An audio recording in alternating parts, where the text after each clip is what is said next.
अस्सलाम वालेकुम dear students, मैं आपका टीचर सुफियान और आप देख रहे हैं चैनल एमर्स।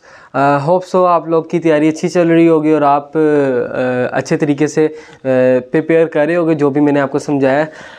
अच्छा, वैसे तो अभी तक आपका लेक्चर पहला चैप्टर कंप्लीट हो चुका है। जो सीरीज़ हमने स्टार्ट की थी उसका लेक्चर नंबर आज आपका है 3rd, ठीक है, जिसमें हम चैप्टर नंबर 2 डिस्कस करेंगे जो है आपके पास काइनेमेटिक्स। तो स्टार्ट करते हैं जल्दी से, टाइम वेस्ट किए बगैर, क्योंकि थोड़ा सा लेंथी चैप्टर है तो मैं जल्दी से इसको कवर अप करने की कोशिश करूँगा, ठीक है। ज़्यादा डिटेल नहीं होगा, ठीक है। अगर आपने ज़्यादा डिटेल देखना है, ठीक है, तो फ़िलहाल आप मुझे कमेंट सेक्शन में आप बता सकते हैं जो भी आपको डिटेल में चाहिए होगा। मैं कोशिश करूंगा कि वो टॉपिक की अलग से एक सेपरेट वीडियो बना के अपलोड करूं, ठीक है। तो आप लोग कमेंट में ज़रूर बताया करें कि क्या आपको प्रॉब्लम आ रही है। कोई भी अगर आप चीज़ की प्रॉब्लम आ रही है तो आप कमेंट सेक्शन में बताएं। कोई भी न्यूमेरिकल की समझ नहीं आई आपको तो मैं कुछ ना कुछ करके एक अलग से जो है वीडियो बना के वो अपलोड कर दूंगा। और इंशाल्लाह नेक्स्ट वीक में मैं एक सेशन भी रख रहा हूँ जिसमें मैं ओवरऑल आपके पास सारी की सारी बुक के 1 से 2 घंटे का सेशन होगा, लाइव सेशन होगा जूम पे। उसमें हम रखेंगे लाइव सेशन और पूरे के पूरे बुक के न्यूमेरिकल्स को एक ही दिन में आपके पास समराइज़ करवाने वाला हूँ, ठीक है। चैप्टर नंबर 2 की तरफ आते हैं। तो चैप्टर नंबर 2 में आपके पास आता है काइनेमेटिक्स। काइनेमेटिक्स चैप्टर नंबर 2 का नाम, ठीक है। तो kinematics is the study of motion of an object, जिसमें आप किसको स्टडी करो, मोशन को, ठीक है। लेकिन इसमें आप इसमें स्टडी नहीं करते किसको, कॉजेज के, मोशन के कॉजेज को स्टडी नहीं करते कि किस वजह से आपके पास मोशन हो रही है, उसको आप स्टडी नहीं करते। आगे चलें तो आपके पास आता है रेस्ट एंड मोशन। तो बॉडी उस वक्त रेस्ट में होगी जब वो पोजीशन अपनी चेंज ना करे, नॉट चेंज, मैं इधर लिखता हूँ, नॉट चेंज इट्स पोजीशन, ठीक है। अगर बॉडी पोजीशन चेंज नहीं करती with respect to its surrounding, अपने इर्द गिर्द के मुताबिक, तो आपके पास बॉडी क्या होगी, रेस्ट में। और अगर बॉडी पोजीशन चेंज करेगी तो वो क्या होगी, आपके पास मोशन में होगी, ठीक है। मिसाल के तौर पर चलता हुआ पानी, ठीक है, बहता हुआ पानी, वो आपके पास क्या है, मोशन में है। और आपके पास सपोज एक गाड़ी खड़ी हुई है तो वो क्या है, रेस्ट में है। आपके पास टाइप्स ऑफ मोशन की बात करें तो आपके पास टाइप्स ऑफ मोशन में 3 टाइप्स आपके पास आएंगी। एक ट्रांसलेटरी मोशन, दूसरी आपके पास आएगी रोटेटरी मोशन, सही है, और तीसरी आपके पास आएगी वाइब्रेटरी मोशन, सही है। तो वापस आते हैं ट्रांसलेटरी मोशन। ट्रांसलेटरी मोशन, ये in translation motion a body move along a line, ठीक है। एक ट्रांसलेशन मोशन में क्या होता है, आपके पास बॉडी मूव करती है एक लाइन के गिर्द और अ कर्व पाथ, एक कर्व के गिर्द, बट इसमें रोटेशन नहीं होती, ठीक है। रोटेट बॉडी नहीं करेगी, सिर्फ क्या करेगी, मूव करेगी, या तो स्ट्रेट पाथ में या तो कर्व पाथ में। बात क्लियर होगी, या तो स्ट्रेट पाथ में मूव करेगी या कर्व पाथ में मूव करे, तो आपके पास बॉडी किस में है, ट्रांसलेटरी मोशन में है, ठीक है। इसकी आगे से टाइप्स की बात करें तो आपके पास लीनियर मोशन, ये आपके पास straight line motion, straight line motion, कि अगर बॉडी एक स्ट्रेट लाइन में मूव कर रही है तो आपके पास वो मोशन क्या होगी, लीनियर मोशन। मिसाल के तौर पर एक बॉल जो है ऊपर से नीचे की तरफ गिर रहा है, ठीक है, एक बॉल, सपोज एक बॉल ऊपर से नीचे की तरफ गिर रहा है तो उसकी जो मोशन होगी क्या होगी, लीनियर मोशन। आगे बात करते हैं सर्कुलर मोशन। तो सर्कुलर मोशन, अगर बॉडी एक सर्कुलर पाथ में मूव करे, ठीक है, कि अगर बॉडी सर्कुलर पाथ में मूव करे तो किसमें है, सर्कुलर मोशन में। अच्छा, रैंडम मोशन, आपकी बुक में सर्कुलर मोशन की एग्जांपल दी है साइड पे कि train toys moving in a circular track, एक सर्कुलर ट्रैक में आपके पास ट्रेन मूव कर रही है तो सर्कुलर मोशन में। रैंडम मोशन की बात करें तो आपके पास रैंडम मोशन में इर्रेगुलर मोशन होता है, कोई भी आपके पास मोशन ऐसे रैंडमली कुछ भी डायरेक्शन हो सकती है, उसकी कोई भी डायरेक्शन नहीं होती। मिसाल के तौर पर एक आपके पास बीज जो होती हैं, मक्खियाँ वगैरह होती हैं, उनकी जो मोशन होती है वो कौन सी होती है? Random motion.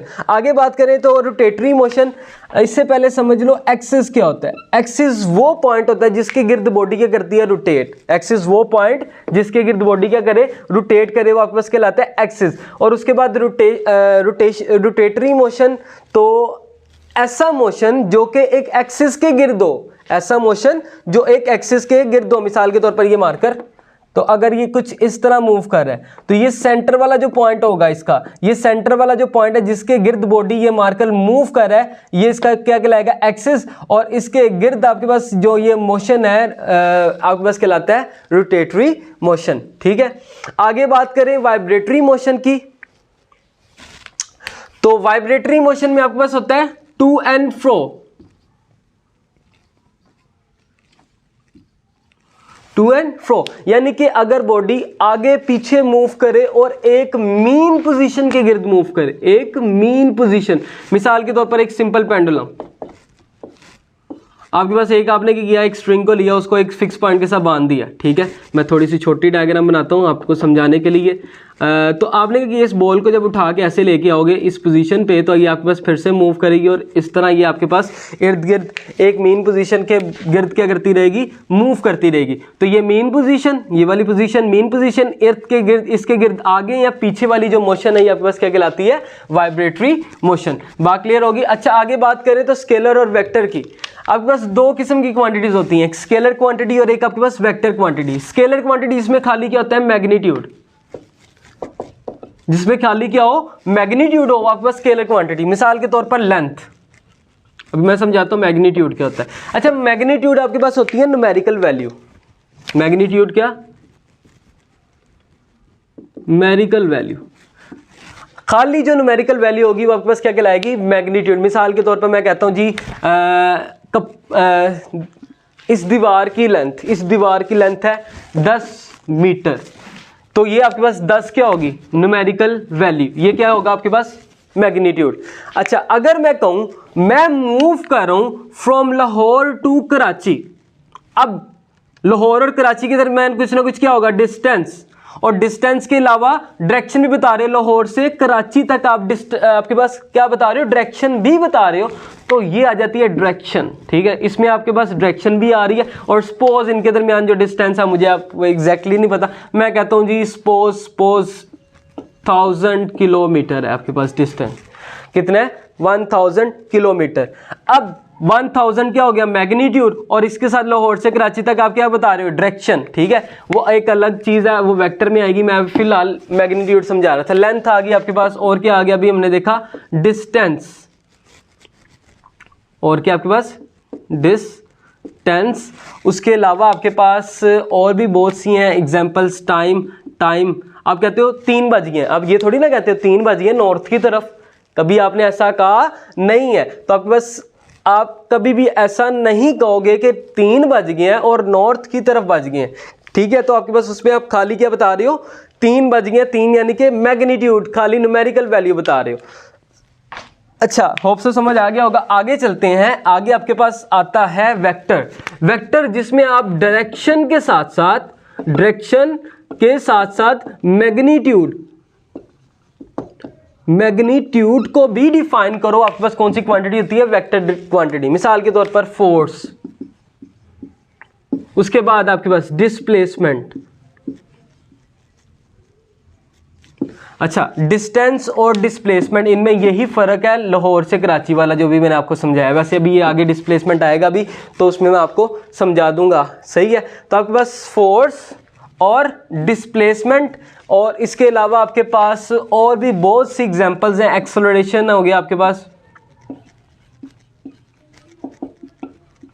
सही है। अच्छा, आगे चलते हैं वेक्टर्स की रिप्रेजेंटेशन। वेक्टर को आप एक एरो लगा के रिप्रेजेंट करते हो। ठीक है, ये एरो का जो ये वाला पार्ट होता है इसे आप कहते हो हेड, और ये वाला जो पार्ट होता है इसे आप कहते हो टेल। सही है। अब ये जो वेक्टर है इसकी लेंथ, इसकी जितनी ज्यादा लेंथ होगी उतना ही ज्यादा इसका क्या होगा? मैग्नीट्यूड। यानी कि ये जो लेंथ है, मैं इसको इस तरह लिखता हूं कि आपके पास ये जो लेंथ है, लेंथ किसको रिप्रेजेंट करती है? मैग्नीट्यूड को, सही है। और ये जो एरो है, एरो, ए फॉर एरो, वो आपके पास रिप्रेजेंट करता है डायरेक्शन को, कि किस डायरेक्शन में आपके पास कोई भी वेक्टर है, सही है। दो बातें आपके पास, लेंथ मैग्नीट्यूड को और एरो किसको इंडिकेट करता है? डायरेक्शन को। अच्छा, चंद एक बातें, इसको लिखा किस तरह जाता है? इसको लिखा जाता है जी आपके पास, इसको राइट किया जाता है बोल्ड करके। मिसाल के तौर पर आपके पास फोर्स, तो आप इसे बोल्ड करके अगर लिखोगे तो आप क्या लिख रहे हो? वेक्टर को, ठीक है। नोट्स बुक्स जो आपके पास होती हैं, यानी कि आपके पास पंजाब टेक जैसे की बुक है, तो इसमें आपके पास अगर मैं बुक में लिखूंगा तो मैं बोल्ड कर दूंगा, लेकिन अगर मैं कॉपी पे लिख रहा हूँ तो मैं बोल्ड नहीं कर सकता। तो इसके लिए हम क्या करते हैं? फोर्स लगा के उसके ऊपर एक एरो हेड या उसके ऊपर एक डैश लगा देते हैं। एरो हेड या डैश लगा के भी वेक्टर को रिप्रेजेंट किया जाता है, सही है। समझ आ गई जी। इन वेक्टर्स को ऐड भी किया जाता है, सब्ट्रैक्ट भी किया जाता है, मल्टीप्लिकेशन भी की जाती है, और सारी की सारी आगे जाके आप बातें पढ़ोगे। आगे मैं चलता हूँ पोजीशन की तरफ। तो आपके पास पोजीशन क्या है? पोजीशन बेसिकली, पोजीशन समझ लो कि वो रेफरेंस पॉइंट जहाँ से आप कह लो कि वो रेफरेंस पॉइंट जहाँ से कोई ऑब्जर्वर ऑब्जर्व कर रहा है कि कौन सी चीज़ क्या है, ठीक है। मिसाल के तौर पर एक छोटी सी एग्जांपल, आप बस स्टेशन पे खड़े हो और एक पर्सन बस के अंदर है, तो आपके मुताबिक वो मोशन में है और उसके मुताबिक आप क्या हो? रेस्ट में, ठीक है। लेकिन अगर आप उसके रेफरेंस से भी देखो ना, तो वो भी कहेगा आप मोशन में, आप पीछे की तरफ जा रहे हो, और उसके मुताबिक वो जो बस स्टेशन पे खड़ा है उसके मुताबिक वो जो बस के अंदर बंदा है, ठीक है, वो आगे की तरफ जा रहा है, ठीक है। वो किस तरफ मूव कर रहा है? सपोज इस तरफ बस वाला जो है बंदा, और फिर जो स्टेशन पे खड़ा है उसके मुताबिक वो जो है स्टेशन वाला बंदा वो क्या होगा? फिर वो होगा रेस्ट में, ठीक है। लेकिन वो आपके मुताबिक तो वो खड़ा होगा, लेकिन जो बस के अंदर खड़ा हुआ है बंदा, उसके मुताबिक वो क्या कर रहा है? मूव कर रहा है, लेकिन वो किस तरह मूव कर रहा होगा? इस डायरेक्शन में, ठीक है। तो रेफरेंस से अब बातें चेंज हो जाती हैं, ठीक है। पोजीशन या ओरिजिन बात एक ही है कि एक रेफरेंस पॉइंट को आप कहते हो कि कहाँ से आप शुरुआत करें। मिसाल के तौर पर मैंने ये लिखा भी है, सपोज अब ए और बी आपके पास क्या, ये दो रेफरेंस पॉइंट है, चाहे आप बी से ए की तरफ आ जाओ या ए से बी की तरफ चले जाओ, बात एक ही है, सही है। बात क्लियर होगी। अच्छा, आगे चले तो आगे आपके पास आता है डिस्टेंस। डिस्टेंस क्या होता है? डिस्टेंस बेसिकली दो पॉइंट के दरमियान जो लॉन्गेस्ट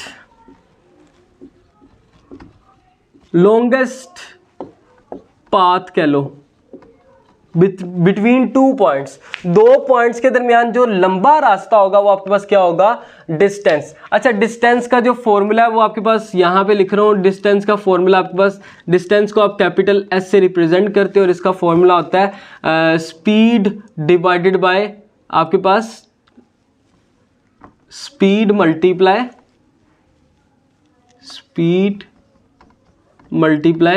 टाइम, सही है। तो यहाँ से इसका एक यूनिट भी होता है, तो यूनिट आपके पास क्या होता है जी? मीटर। यूनिट क्या होता है इसका? मीटर, सही है। अच्छा, अब आपको रेड से नज़र आ रहा होगा कि ये जो आपके पास रेड में मार्क है ये आपके पास लंबा रास्ता है, और ए और बी के दरमियान ब्लैक से जो मार्क है वो आपके पास छोटा रास्ता है बी तक पहुंचने के लिए, ठीक है। तो ये जो छोटा रास्ता होगा इसे हम कहते हैं क्या? डिस्प्लेसमेंट, यानी कि स्मॉलेस्ट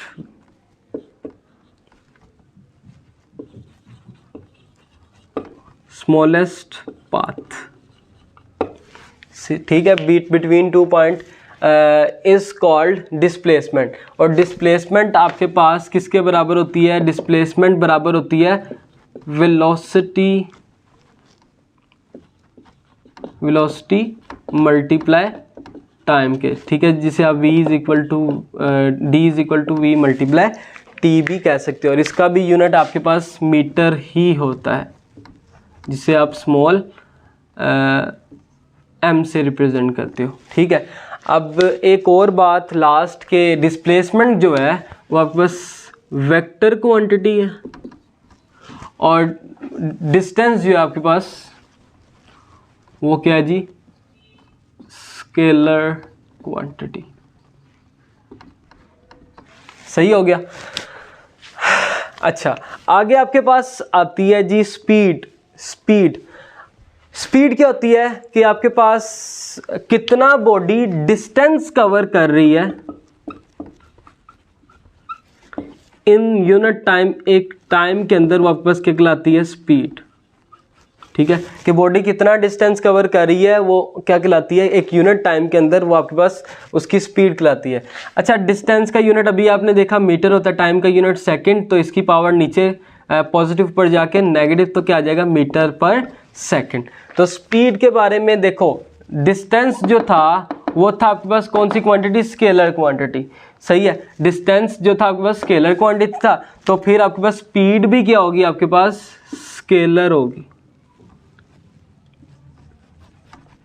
सही है, स्पीड भी क्या होगी आपके पास, स्केलर क्वांटिटी। अच्छा, यूनिफॉर्म स्पीड की बात करें तो आपके पास, मैं ऐसा करता हूँ इन यूनिफॉर्म स्पीड और यूनिफॉर्म वेलोसिटी को एंड पे डिस्कस करूंगा, फिलहाल मैं इन्हें रेस कर रहा हूँ यहाँ से ताकि थोड़ा सा आपको जगह मिल जाए। तो वेलोसिटी क्या होती है, rate of change of displacement, rate of change of displacement, यानी कि डिस्प्लेसमेंट डिवाइडेड बाय टाइम, ठीक है, इक्वल टू आपके पास क्या आ जाता है, वेलोसिटी। कि आपके पास कितना चेंज इन डिस्प्लेसमेंट आ रहा है यूनिट टाइम में, आपके पास क्या कहलाता है, वेलोसिटी। और इसका यूनिट आपके पास उसी तरह डिस्प्लेसमेंट का unit metre divided by second, तो आपके पास क्या आ जाएगा, मीटर पर सेकंड। सही हो गया, बात क्लियर होगी। अच्छा, आगे चलते हैं तो आपके पास आगे आता है एक्सेलरेशन। तो एक्सेलरेशन मैं रेस करके इसे एक दफ़ा आप इसका स्क्रीनशॉट ले लें, जूम आउट, स्क्रीनशॉट ले लिया जी सबने। तो आगे चलते हैं, मैं रेस करता हूँ। अब्दुल्ला आप जूम नहीं करना इसे।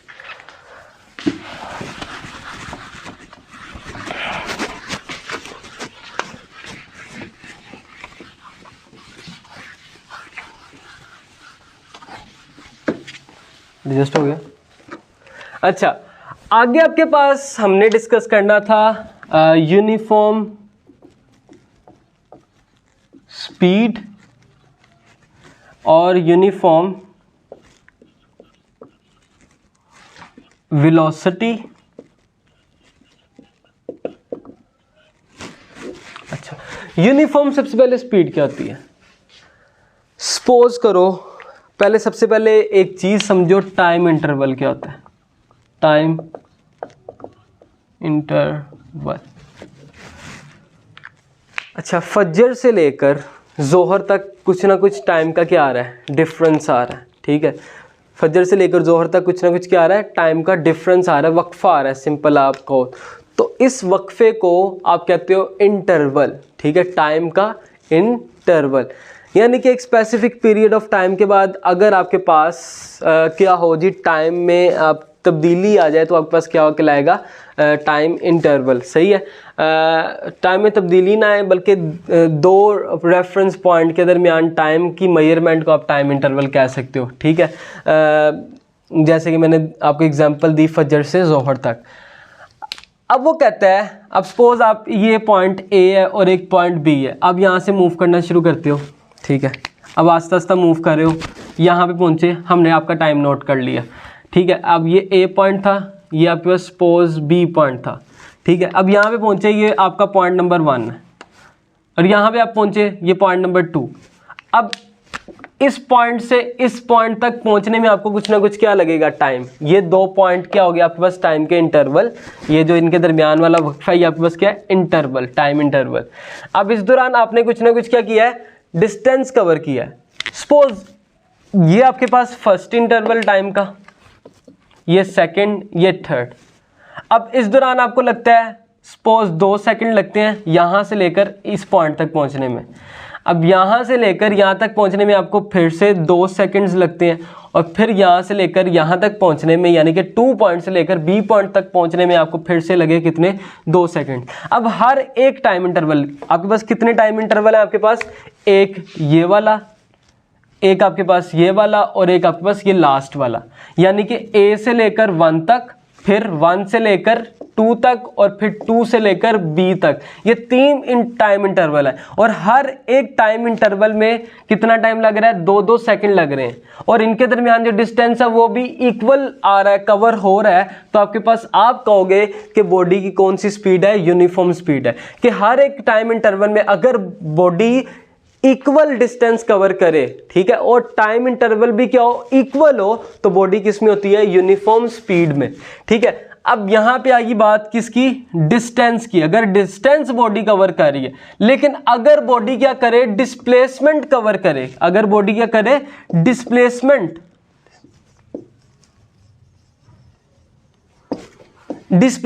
इक्वल डिस्प्लेसमेंट कवर करे और हर एक इंटरवल में टाइम डिफरेंस भी कितना हो, इक्वल हो, तो आपके पास बॉडी किस में होगी, यूनिफॉर्म स्पीड में। तो कहता है a body in uniform speed if it cover equal distance in equal interval of time, कि अगर वो इक्वल डिस्टेंस कवर करे हर एक टाइम इंटरवल में, तो आपके पास however the time interval short में भी, ठीक है, टाइम इंटरवल आपके पास शॉर्ट भी हो सकता है, ठीक है, यानी कि 1 सेकंड का भी हो सकता है और 1 घंटे का भी हो सकता है और सेवरल आवर का भी हो सकता है, तो छोटा भी हो सकता है और बड़ा भी हो सकता है, ठीक है। डिस्प्लेसमेंट की भी समझ आ गई, यूनिफॉर्म और यूनिफॉर्म स्पीड की भी आपको समझ आ गई। आगे एक इंपॉर्टेंट टॉपिक एक्सेलरेशन, और आज का आपका सेशन खत्म। अच्छा, मैं चैप्टर नंबर 2 को 2 सेशन में इसलिए लेके जा रहा हूँ क्योंकि इक्वेशंस ऑफ मोशन है वो आपके पास थोड़ा सा डिटेल में उनको कवर अप करूँगा, उनके साथ चंद एक न्यूमेरिकल भी कर लूँगा ताकि बर्डन ना रहे, ठीक है। तो क्योंकि अगर मैंने इससे ज़्यादा किया तो ये काफ़ी लेंथी लेक्चर हो जाएगा और फिर आपके लिए मुश्किल हो जाएगा देखना। तो आपके पास एक्सेलरेशन क्या होता है, आपके पास rate of change of velocity, क्या रेट of change of